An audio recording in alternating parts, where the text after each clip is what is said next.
ក្នុងវីដេអូមួយនេះខ្ញុំនឹងមកប្រាប់ទាំងអស់គ្នាអំពី comment មួយដែលតាក់ទងទៅនឹងការគូ plumbing ដែលមានច្រើនពណ៌ច្រើនទំហំនៅក្នុង plumbing system របស់យើងបញ្ជាក់ម្ដងទៀតទាំងអស់គ្នាអាចគូច្រើនពណ៌ហើយច្រើនទំហំដោយប្រើប្រាស់ comment តែមួយតែប៉ុណ្ណោះ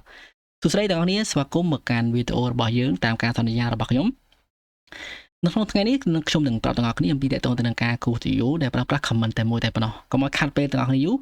យើងចូលទៅកាន់សិលឹកកិច្ចការរបស់យើងតែម្ដងទៅហើយតាក់ទងទៅនឹងការគូសមួយហ្នឹងគឺយើងប្រើប្រាស់ទៅនឹង comment ML បាទខ្ញុំសូម zoom out បន្តិចមកហើយ zoom in ទៅវិញទៅអញ្ចឹង comment ហ្នឹងគឺជា comment ដែលមានបន្ទាត់ច្រើនជាង2ឬក៏អាច3 4ហ្នឹងទៅតើអ្វីដែលយើងចង់បានប៉ុន្តែវាមានសភាពស្តៀងទៅនឹងតាក់ទងទៅនឹង comment polyline ដែរវាជាប្រភេទដែលបន្ទាត់មិនដាច់ទេទោះបីជាយើងគូបត់ប៉ុណ្ណាក៏ដោយអាហ្នឹងណាបងប្អូនយើងខ្ញុំលេចចេញមកវិញមកប៉ុន្តែខ្ញុំអត់ប្រាប់ទាំងអស់គ្នាសាមញ្ញពេកទេភាសាអី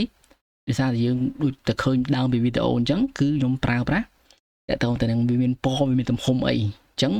វីដេអូហ្នឹងអាចយូរបន្តិចប្រហែលជាអាច15នាទី ML តារាមកបន្តមកយើងយកពាក្យថា style នេះមកណាទាំងអស់គ្នាពីស្រ័យខ្ញុំចាំខ្ញុំសុំមើលបន្តិចបាទអូខេប្រមកយើងយកពាក្យថា new បាទហើយម្ដងទៀតយើងនេះយើងគេឲ្យដាក់ថា new style name អញ្ចឹងយើងដាក់មក water supply គឺ cool water មែនទេជាស្រ័យ cool water ហ្នឹងគឺទឹកស្អាតទាំងអស់គ្នាណាអញ្ចឹងទាំងនេះអាចសរសេរអក្សរកាត់ក៏បានសរសេរអក្សរពេញក៏បានប៉ុន្តែខ្ញុំរៀបខមមិនឲ្យទាំងអស់គ្នាសរសេរអក្សរកាត់ទៅណាវាលឿនជាងហើយយើងស្រួលហៅឈ្មោះមកវិញមកប្រើណាប្រមកយើងចុចពាក្យថា continue ហើយនៅត្រង់នេះខ្ញុំប្រាប់ចុចទៅតាមខ្ញុំមកទាំងនេះណាយើងចុចកន្លែង start នេះមកនេះយើងបិទនៅត្រង់អាបន្ទាត់ដើមបន្ទាត់នេះហើយ end ចុងបន្ទាត់នេះប្រមកកន្លែង element យើងចុចយកកន្លែង add មួយមកនេះនៅត្រង់ចំណុចកណ្ដាលនេះអានេះយើងវាមានបន្ទាត់3យើងចង់បានបន្ទាត់បានក៏បានដែរទាំងនេះណាប្រមកខ្ញុំចុចនៅត្រង់ layer 0.5 នេះហើយបន្តមកទៀតយើងធ្វើការនេះ color វាមាន color layer ហើយនឹង line tie តោះនេះអាចបដូរអានេះសិនមក full water ខ្ញុំយកពណ៌ខៀវមកនេះតបមកខ្ញុំយកដក 0.5 នេះខ្ញុំយកពណ៌ខៀវដែរហើយនៅកណ្ដាលខ្ញុំយកនេះមក select more color ខ្ញុំយកពណ៌លេខ8 enter មកអានេះយើងអាចចុច line tie បានណាយើងយក line tie មកនៅពេលដែលវាអត់ឃើញអញ្ចឹងយើងយក load នេះមកហើយខ្ញុំយកពាក្យថា hidden នៅត្រង់កន្លែងណាចេះទាំងនេះណាបាទនេះ hidden នេះអូខេមកអូខេនេះអូខេមកទៀតមកអូខេយើងចុចនេះសិនមកដល់មកយើងអូខេហើយយើងអូខេមកតង់ទៀតហើយយើងយកថា set current បាទយើងយក set current សិនមកប្រមកយើងយកពាក្យថា new តារាខ្ញុំដាក់ថា hot water បាទ hot water ហើយខ្ញុំដាក់ enter ក៏បានដែរហើយខ្ញុំដូរពណ៌តែពណ៌ក្រហមទេបាទយើងលឿនតិចទាំងអស់គ្នាណាកុំឲ្យស៊ីពេលទាំងអស់គ្នាយូរវាតារានេះណាទាំងអស់គ្នាមើលតា cool water នឹងមិនអា hot water នឹងក៏ដូចគ្នាដែរ enter អូខេមកប្រមកខ្ញុំបង្កើតថ្មីហ្មងខ្ញុំយក standard ហើយខ្ញុំបង្កើតខ្ញុំចុច set current សិនណាខ្ញុំយកពាក្យថា new មកហើយខ្ញុំយកពាក្យថា SP ណា salt water P salt water ហើយអូខេមក continue តារាទេខ្ញុំចុចលឿនបន្តិចណាដល់មកខ្ញុំដូរពណ៌វាទៅជានេះមកណាបាទដល់គ្នាមើលវីដេអូតែលឿនបន្តិចក៏បានដែរណាវាដូចតែគ្នាទេចាខ្ញុំចង់ឲ្យពេលវេលាវាកាន់តែតិចហើយយើងចូលទៅតាក់ទងទៅនឹងនេះអូខេសិនមកយក set current new ទៀតមកខ្ញុំយកពាក្យថា West Palm ណា WP West Palm អូខេតោះនេះត្រូវចាំអានឹងដែរណាបាទត្រូវចាំអក្សរកាត់យើងនឹងដែរបើមិនយើងអត់ចាំទេហ្នឹងយើងអាចទៅមើលវាទៀតបានណាអីទេនេះពណ៌ដកដូចគ្នានេះយើង set សិនមកបើដូចគ្នាចាំយើងនេះអូខេ set current មកដូចជាដូចគ្នានេះអូខេនឹងអត់ដូចគ្នាទេប្រមកយើងយកពាក្យថាអូខេណាអូខេបន្តមកយើងយកពាក្យថា multi line ដូចគ្នាគឺ ML តោះនេះសុំឲ្យនេះទៅមកប្រមកយើងយក enter មកបាទចំណុចបន្តទៀតយើងយកពាក្យថា ST បាទ ST ហ្នឹង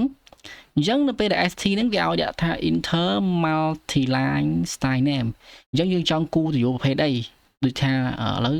យើងមាន cool water hot water west water និង salt water អញ្ចឹងបើសិនជាឧទាហរណ៍យើងចង់គូតាក់ទងទៅនឹង cool water យើងចុច CW មកណាថ្ងៃនេះចាំអត់មិញដែលយើងបង្កើតមិញ CW ហើយ enter មកបាទ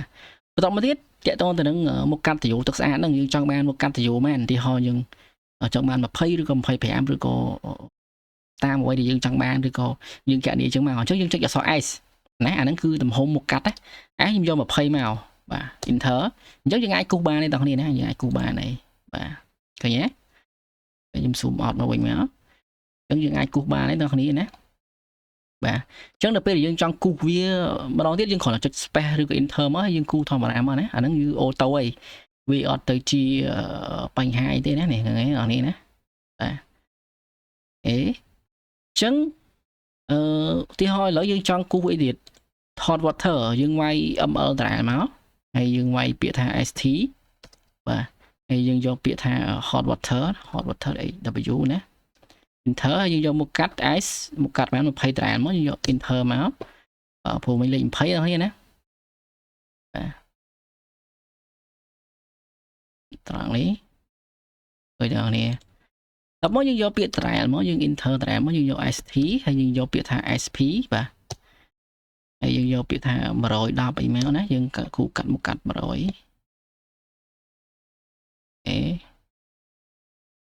នេះមុខកាត់100ឃើញទេប្រហែលទៀតនេះមាន100ស្អី20អីមិញខ្ញុំ enter លុបសិនមក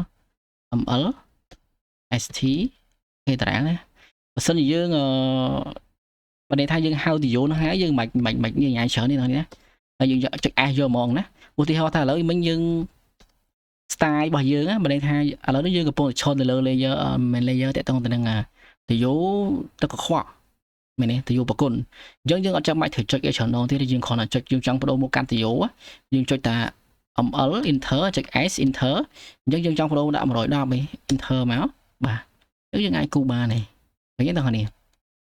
បាទនេះយើងអាចគូបានទេដូចគ្នាដែរអញ្ចឹងបើសិនជាយើងចង់បង្កើតតាក់ទងទៅនឹង wastewater អញ្ចឹង st មកហើយយើងចុច wp ណា wastewater wastepa មែនទេគេ wastepa enter មកអញ្ចឹងយើងយកមកកាត់ទៅយកមែនថា60 55អញ្ចឹងណា enter ហើយខ្ញុំគូអញ្ចឹងមកឃើញទេ yes ទាំងអស់គ្នាអញ្ចឹងបែរថាម៉េចវាខ្ញុំគិតថាលឿនទាំងអស់ទាំងអស់គ្នាបាទហើយនៅចូលទៅដល់មួយចំណុចទៀតណាជាមួយចំណុចទៀតគឺទៅទៅនឹងមួយចំណុចអីគេ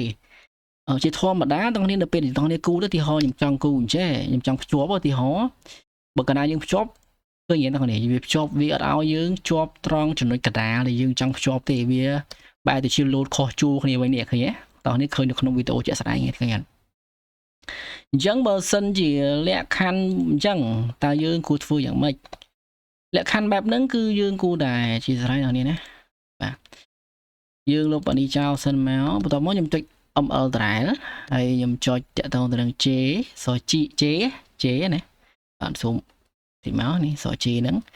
ហើយខ្ញុំចុច enter បន្ទាប់មកខ្ញុំយកពាក្យថា0ណា0នេះ0មក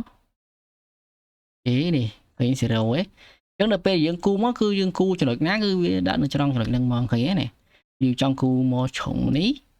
វារត់ឲ្យឆុងហ្នឹងឃើញអត់យើងចង់គូមកអាកដាលវារត់ឲ្យអាកដាលហើយឃើញទេបងប្អូនបាទខ្ញុំគិតថាវីដេអូនេះខ្ញុំគិតថាវាដូចជាមិនច្រើនពេកទេហើយបងប្អូនអាចយកទៅប្រើក៏បានមិនប្រើក៏បានពីព្រោះខ្ញុំជឿថាបងប្អូនប្រកាសជាមាន symbol តាក់ទងទៅនឹងអាហ្នឹងហើយហើយនេះវាគ្រាន់តែជាការ technique ដែលយើងគូឲ្យលឿនទេបើចំពោះការបែងចែក layer ចែកអីយើងអាចទៅតាមហ្នឹងទៅយើងចែកតាមហ្នឹងទៅហើយបើសិនជាអានេះបើយើងគិតថាលឿនវាលឿនមួយយ៉ាងដែរណាបងប្អូនណាយើងអត់ចាំបាច់ទៅ copy ទៅ paste ទៅអីញ៉ៃទេណាយើងអាចគូយើងអាចអីបានអរគុណច្រើនបងប្អូនណាខ្ញុំគិតថាដូចជាប៉ុណ្្នឹងទេហើយសង្ឃឹមថាទាំងអស់គ្នានឹងអាចជួយ share ជួយអីហើយបើសិនជាមានតម្រូវការតាក់ទងទៅនឹងការចង់សិក្សាវគ្គ design MEP អាចទំនាក់ទំនងមកកាន់ Telegram និង page ឯកទេស KCD បានជួបគ្នានៅវីដេអូក្រោយ